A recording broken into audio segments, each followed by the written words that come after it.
Genesis does, you can't do this on Nintendo. Oh, hey guys, how long have you been here? All right, never mind. So, on this episode, we're gonna talk a little bit about Sega Genesis. I actually was the kid on the playground, believe it or not, who would fight with all his buddies who had Super Nintendo. Now, maybe it's because I was a little envious, but I fell in love with my Sega Genesis. And although now I've kind of come to the conclusion that I like both of these consoles, and I feel a little bit bad for myself sometimes that I was a little neglected and didn't get a chance to play with Super Nintendo, but I'm making up for it in adulthood. So it's all good. So lots of great things to check out on the Super Nintendo.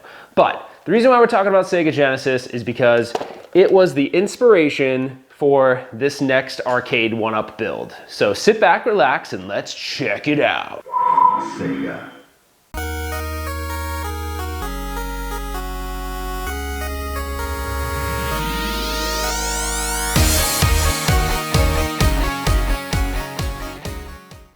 Alright guys, let's do this. So I got all the parts and laid them out to make this simple and easy.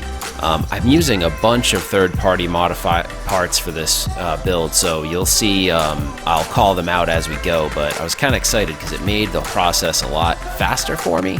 And admittedly, I put the graphics on beforehand, so I'm going to give you a little hint here. If you're going to get graphics for your arcade cabinet, take your cabinet apart and apply the graphics and then put it back together. I know that's a total pain in the butt, but it makes such a huge difference. It's way easier to put it on, and I promise you won't run into any snags that way. So I'm going to suggest you do that.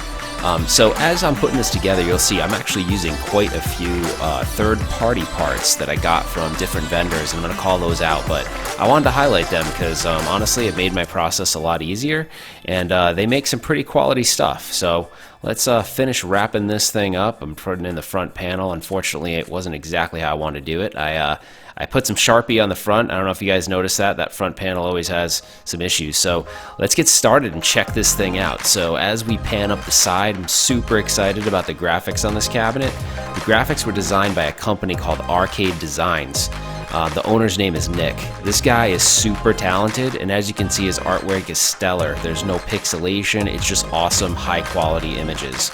So you give him an idea, and the guy runs with it. He doesn't print the images, but he makes it super easy if you use GAMEONGRAFIX. So I highly suggest them, and I'll have links into the description for that. So as we pan around, you'll see the control panel. The control panel is actually by DIY Retro Arcade. So they have all these different boards, and they come with CP protectors, super nice stuff. As you can see, I put the Arcade1up logo there just to pay respects to the company that built the cabinet.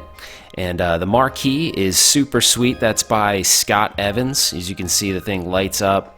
It's got a switch in the back. You can turn it on and off. It's super nice. It's really, really good quality too. So go check that out. That's Scott Evans, and the name of his company is ArcadeGameFactory.com, and I'm gonna have links in the description to his stuff. But I love it. It looks awesome. Best Marquee I've seen so far. Like I said, the control panel is DIY Retro Arcades. I love this option because it comes with T-molding, or an option for T-molding, and it comes with the acrylic top to protect it. It looks pretty sweet, and it'll save you some time. You don't have to drill your own stuff. So as we look into the inside of the cabinet, I mounted the LCD controller board this time. I don't usually do that. I usually use the double back tape, but what I've noticed is when that stuff heats up, it actually tends to want to go loose, so I decided to secure it down. I paid a lot of attention to the wiring on this one, tried to make it look super clean, and then there's something added and extra special in here. I love this. This is a RetroPi case that's by a company called Retro Flag. It's called the MegaPi. This thing is sick. It looks exactly like a Sega Genesis. It has front ports that extend to USB. It's super awesome. I'm loving it. So why I'm so pumped about this cabinet is I get to play all the classic Genesis games. Castlevania Bloodlines, Golden Axe.